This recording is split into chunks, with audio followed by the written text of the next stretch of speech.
Bonjour à tous, collègues. Aujourd'hui, nous sommes à Togliatti. Je voudrais vous présenter Oleg. Vous vous souvenez, je vous ai dit que lorsque vous lancez un projet qui intéresse les gens, tout le monde vous appelle de partout, essaie de vous aider, et ainsi de suite. Eh bien, Oleg fait justement partie de ces personnes-là. Aujourd'hui, il nous a invités sur sa base. Alors laissez-moi vous le présenter, car il nous aide beaucoup. Voilà, Oleg, présente-toi. Dis-nous quelques mots sur toi. Kochetkov Oleg, directeur général de Stankomash 3 et propriétaire de ce bâtiment, que je considère comme le mieux adapté à la construction de dirigeables, et c'est le numéro 1. Je vais vous parler de ses dimensions et de ses capacités, longueur de 204 mètres, hauteur de 33 mètres, jusqu'à la poutre 28 mètres, largeur de 45 mètres. Par conséquent, ici, on peut fabriquer des dirigeables, les tester à l'intérieur 24 heures sur 24, 7 jours sur 7, 365 jours par an. Ainsi, aucune condition météorologique n'entravera. Je pense qu'en hiver, à l'approche de la saison froide, la construction de dirigeables doit se poursuivre ici. J'encourage tout le monde à s'y mettre, aussi bien Fedor que Sergueï, on les motive activement depuis environ 6 mois déjà. Je leur dis qu'il faut venir, et voilà, aujourd'hui, un samedi propice, on s'est décidé. On attendait l'été pour venir. Donc, on est venu ici pour voir ce site. Dis-moi, comment as-tu entendu parler de nous? C'est-à-dire, comment tu as su? En parallèle, nous aussi, nous préparons activement notre propre local pour la construction de dirigeables, des aéronefs innovants. Nous sommes allés en Chine, où nous avons eu l'occasion de voir de nombreux dirigeables impressionnants, et ce sont vos partenaires, Andrei, qui nous ont aimablement présentés via un contact chinois. Oui, mais il a bien dit que tu avais effectivement vu une vidéo. N'est-ce pas, n'est-ce pas, n'est-ce pas? Oui, mais évidemment, il est impossible de ne pas voir une vidéo sur vous. C'est un vrai sujet, car on observe, on regarde comment vous évoluez. J'aimerais pouvoir aider, être utile et impliqué dans cette aventure. Car la construction de dirigeables, ici en Russie, avec nos territoires immenses, c'est la priorité. C'est tout un secteur, pas seulement un seul dirigeable, mais des centaines, voire peut-être des milliers de dirigeables différents, de petits et de grands formats, capables de transporter d'énormes charges. Ce sont des charges qui, jusque-là, n'ont même pas été envisagées par notre industrie, ni transportées par route ou par d'autres moyens, tout simplement parce qu'il n'existait même pas de méthode pour livrer de tels chargements. Ainsi, la construction de dirigeables et les énormes dirigeables rendent possible l'envoi, par exemple en Yakoutie ou ailleurs, de ce qui est nécessaire, de ce qu'il est absolument impossible d'acheminer ni par la route ni par avion. Donc, il s'avère qu'il y a quelques années, tu as acheté un local et tu t'es lancé dans sa rénovation. Oui, laissez-moi vous parler du local. J'ai vu le local la première fois il y a 3 ans, mais il m'a attendu longtemps, il est resté en annonce à Vito environ 1 an. Personne ne s'y intéressait, car il était dans un état déplorable. Lamentable. La première chose à faire, c'était monter sur le toit, car il fuyait après chaque pluie. Même sans pluie, il y avait des gouttes, car il était très imbibé. On a enlevé tout ce sandwich, on a recouvert la couche superflue avec un nouveau toit, tout ça a été fait pendant l'été, ils ont travaillé jusque dans l'automne. Plus de 50 millions ont été dépensés rien que pour le toit. Ensuite, nous avons entièrement reconstruit toute la structure. Les fenêtres que vous voyez aujourd'hui n'existaient pas. Nos propres gars et notre atelier spécialisé dans les structures en aluminium ont entièrement vitré le bâtiment un peu plus d'1 an et l'ont peint en blanc. Nous avons installé un pont roulant, et attention, ce pont roulant fait 50 tonnes sur 45 mètres. C'est vraiment l'endroit idéal, j'ai toujours eu cette question en tête, qu'est-ce qu'on pourrait bien fabriquer dans cet atelier?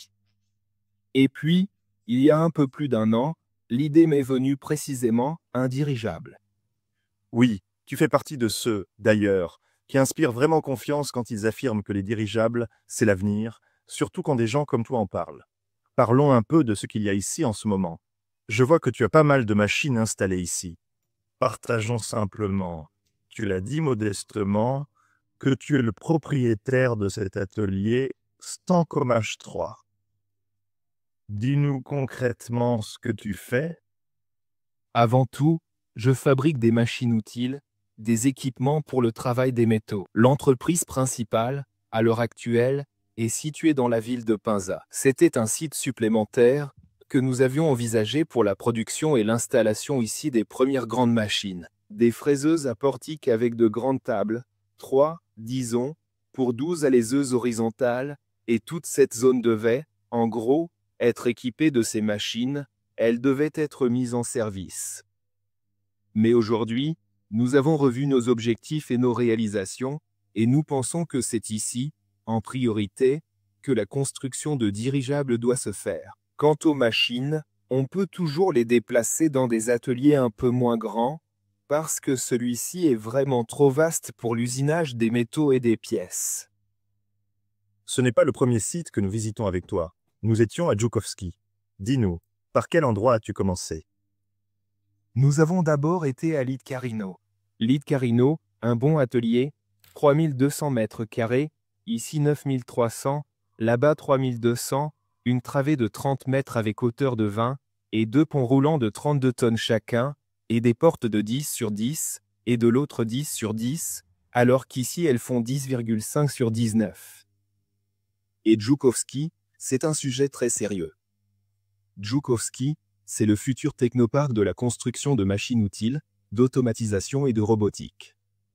Et juste à côté, il y a un bon terrain avec un accès à la rivière Moscou, où le bras fait 1 kilomètre dans un sens, puis après le coude encore 1 kilomètre dans l'autre, avec une largeur de 300 mètres. Je vous ai montré cette semaine qu'il fallait aller là-bas, peut-être envisager la construction d'un hangar à bateau. Oui, alors si jamais quelqu'un n'a pas compris, Oleg s'est lancé dans la construction d'un technoparc. Combien d'hectares? 17 hectares. Combien de milliers dois-tu donc construire? 100 000 mètres carrés, soit environ 20 ateliers, en moyenne 5 000 mètres carrés chacun. Oleg nous a invités, il nous a montré où cela se trouvera. Il y a une rivière à côté, nous avons envisagé cet endroit pour la construction d'un hangar à bateau. C'est situé près de Żułkowski. Oui, tout le monde connaît.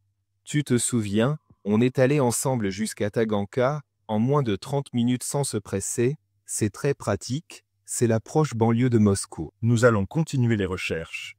Oleg, un grand merci à toi pour ton initiative. Ah, attendez, ce n'est pas tout, laissez-moi raconter.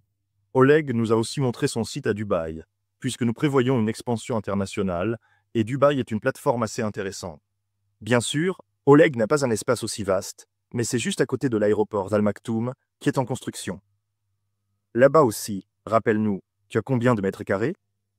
C'est environ 4000 mètres carrés, la hauteur est un peu moindre. Environ 12 à 13 mètres, mais il y a de grandes portes, 6 sur 7 mètres. Il se trouve que toutes nos portes sont non standards, grandes, pour du matériel de grande taille. En conséquence, cette année aura lieu une nouvelle exposition, voire un forum. C'est un salon aéronautique très sérieux. Il se tient tous les 2 ans et il aura lieu tout près, à 3 km de cet entrepôt. Je pense que c'est un sujet important. Oui, Oleg propose, d'ailleurs, peut-être qu'on pourrait organiser un petit vote. Qui pense que nous devrions exposer en décembre, ou alors encore 0 à 0, ou bien maintenant, qu'est-ce qu'on fait? Alors, allez-y, levez la main. Oui, pour Oleg. Allons-y, oui. Écrivons dans les commentaires. Oui, respect, reconnaissance, merci à Oleg. Voilà, on continue à chercher, on observe. On finira par trouver quelque chose. Mais en ce qui concerne la poursuite des recherches, il faudrait déjà s'arrêter à cet atelier. Et il serait temps d'envisager les possibilités de ce battant, celui qui est en face. La renforcer et faire non seulement un portail de 19 sur 11, mais carrément un vrai de, disons, 25 sur 35. Aménager une bonne sortie pour l'atelier à bateau. Je pense que c'est vraiment l'endroit idéal. D'autant plus que nous avons vu ensemble la zone adjacente, elle convient parfaitement à ses besoins, et si jamais, vous avez vu, quand nous sommes arrivés ici, avec Sedor, on a longuement contemplé ces vastes étendues pendant que Sergueï dormait profondément. Du coup, il y a amplement de la place pour manœuvrer le dirigeable sans jamais déranger personne, ni en été, ni en hiver.